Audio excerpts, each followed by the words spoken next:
तो चलिए आज हम लोग इस वीडियो के माध्यम से आंतरिक ग्रह और बाह्य ग्रह, उसके बाद क्षुद्र ग्रह को भी पढ़ेंगे। ठीक है, इसके बाद और भी कुछ खासियत चीज़ों को जानेंगे। तो चलिए सबसे पहले हम लोग समझते हैं कि आंतरिक ग्रह क्या है, जिसको हम लोग इंग्लिश में कहते हैं इनर प्लैनेट्स। आंतरिक ग्रह का मतलब भीतर का ग्रह, और बाह्य ग्रह को इंग्लिश में कहते हैं आउटर प्लैनेट्स, जिसको कहते हैं हिंदी में क्या कहते हैं इसको, बाह्य ग्रह। बाह्य ग्रह का मतलब होता है बाहर का ग्रह। ठीक है, अब आपके मन में सवाल होगा सर इसको आंतरिक ग्रह यानी भीतर का ग्रह क्यों कहा गया, इसे बाहर का ग्रह क्यों कहा गया। तो देखिए सूरज की दूरी के हिसाब से पहला जो 4 ग्रह है ना, उसको हम लोग आंतरिक ग्रह कहते हैं। क्या कहते हैं? आंतरिक ग्रह। सवाल का जवाब देंगे। देखिए इसका क्या होगा, आंतरिक ग्रह। लेकिन इन 4 को छोड़ के जो बाहर का ग्रह है ना, उससे हम लोग क्या कहते हैं, बाह्य ग्रह, यानी इसको क्या कहा गया, आउटर प्लैनेट्स। क्या कहा गया, आउटर प्लैनेट्स। मैंने सर क्यों कहा गया तो बताइए। देखिए सर बात किया है कि दूरी के हिसाब से ये लोग बहुत नज़दीक है, सूरज का बहुत क्या है, नज़दीक है। पहला कंडीशन, ये लोग बहुत दूर है, इसका भी पहला कंडीशन हो गया। दूसरा कंडीशन क्या है कि इन लोगों की जो चंद्रमा की संख्या है, इन लोगों का जो चंद्रमा है, जैसे पृथ्वी का चंद्रमा 1 है, जैसे मंगल का चंद्रमा 2 है। आपको अगले वीडियो में दिखा दिए थे और बता भी दिए थे कि एक्चुअली क्या होता है कि किसकी चंद्रमा की संख्या कितना है। उसका देखिए इन दोनों का तो चंद्रमा है ही नहीं, लेकिन इन लोगों की जो चंद्रमा की संख्या है ना, बहुत ज़्यादा है। इन लोगों की तुलना में इन लोगों की चंद्रमा की संख्या ज़्यादा है। तो 2 कंडीशन हो गया। तीसरा कंडीशन क्या है कि इन लोगों का जो सतह है, जो मतलब मिट्टी है, वहाँ पर ज़्यादा आपको पत्थर मिलेगा। जैसे सपोज दैट एग्जाम्पल के तौर पर अगर लेंगे तो पृथ्वी ले लीजिए, है ना, पृथ्वी पर अधिकतर मात्रा में पत्थर ही है कि नहीं है। इसी प्रकार ये जो सतह है, क्षेत्रफल है, इन लोगों का जो सतह है वो अधिकतर पत्थर वाला मिलेगा, अधिकतर पत्थर ही। ठीक है, लेकिन इन लोगों का जो सतह है ना, वो अधिकतर गैस ही मिलेगा। क्या है, गैस ही है। इसीलिए इन्हें आउटर प्लैनेट्स, इसको इनर प्लैनेट्स, यानी आंतरिक ग्रह यानी भीतर का ग्रह, यानी बाह्य ग्रह इसका मतलब बाहर का ग्रह। समझ में आ गया, कोई दिक्कत नहीं ना।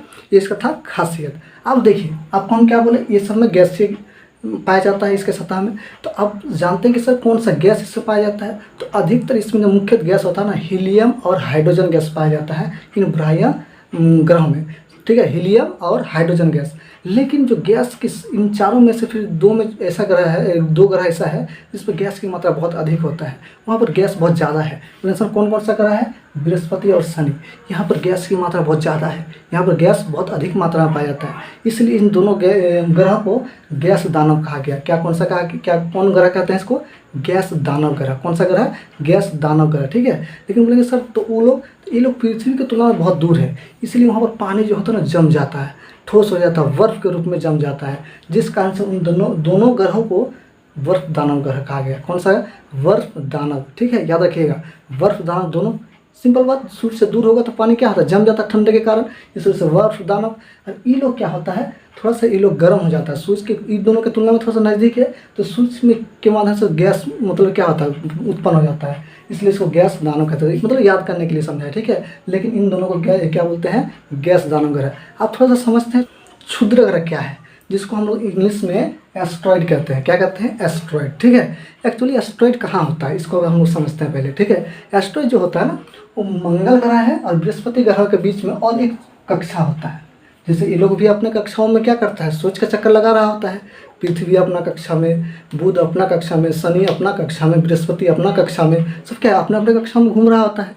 इसी प्रकार मंगल ग्रह और बृहस्पति ग्रह के बीच में और एक कक्षा होता है, जिनमें बहुत छोटे छोटे पिंड, उनमें बहुत छोटे छोटे पिंड होते हैं, जो कि वो क्या करता है, वो भी सूरज का चक्कर लगा रहा होता है। ठीक है, वो भी क्या करता है, सूरज का चक्कर लगाते रहता है। ठीक है, जो कि कहाँ पर होता है, मंगल और बृहस्पति के बीच में।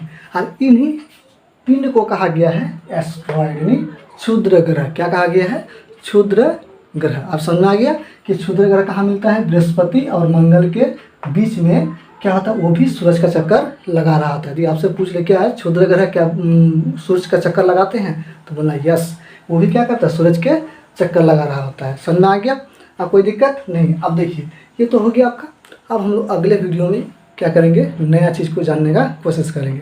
यदि आपको अच्छा लगा तो आपको भाई बहनों में ज़रूर शेयर कीजिए। तो चलिए मिलते हैं फिर नए टॉपिक्स में।